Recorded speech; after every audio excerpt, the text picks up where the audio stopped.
Genesis 3. Now the serpent was more subtle than any beast of the field which the Lord God had made. And he said unto the woman, Yea, hath God said, Ye shall not eat of every tree of the garden? And the woman said unto the serpent, We may eat of the fruit of the trees of the garden, but of the fruit of the tree which is in the midst of the garden, God hath said, Ye shall not eat of it, neither shall ye touch it, lest ye die. And the serpent said unto the woman, Ye shall not surely die. For God doth know that in the day ye eat thereof, then your eyes shall be opened, and ye shall be as gods, knowing good and evil.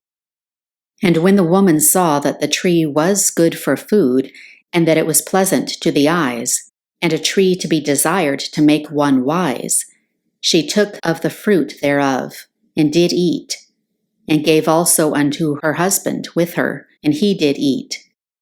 And the eyes of them both were opened, and they knew that they were naked. And they sewed fig leaves together, and made themselves aprons. And they heard the voice of the Lord God walking in the garden in the cool of the day.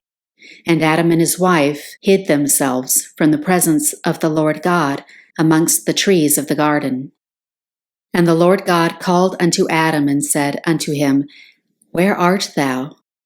And he said, I heard thy voice in the garden, and I was afraid, because I was naked, and I hid myself. And he said, Who told thee that thou wast naked? Hast thou eaten of the tree, whereof I commanded thee that thou shouldest not eat? And the man said, The woman whom thou gavest to be with me, she gave me of the tree, and I did eat.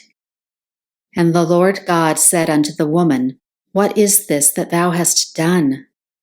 And the woman said, The serpent beguiled me, and I did eat.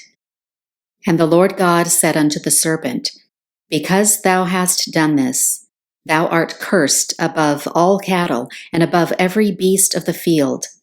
Upon thy belly shalt thou go, and dust shalt thou eat all the days of thy life. And I will put enmity between thee and the woman, and between thy seed and her seed. It shall bruise thy head, and thou shalt bruise his heel. Unto the woman he said, I will greatly multiply thy sorrow and thy conception. In sorrow thou shalt bring forth children. And thy desire shall be to thy husband, and he shall rule over thee.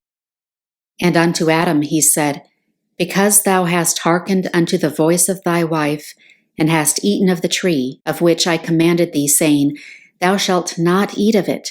Cursed is the ground for thy sake. In sorrow shalt thou eat of it all the days of thy life. Thorns also and thistles shall it bring forth to thee, and thou shalt eat the herb of the field.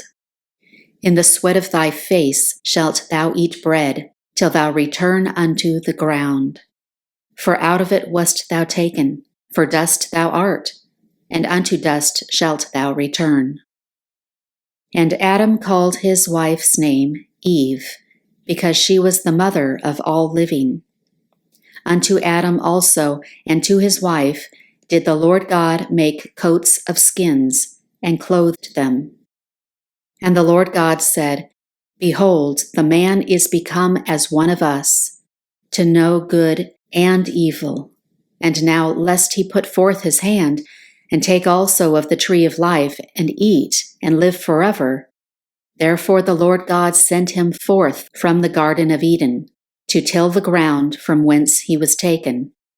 So he drove out the man, and he placed at the east of the Garden of Eden cherubims, and a flaming sword which turned every way, to keep the way of the tree of life.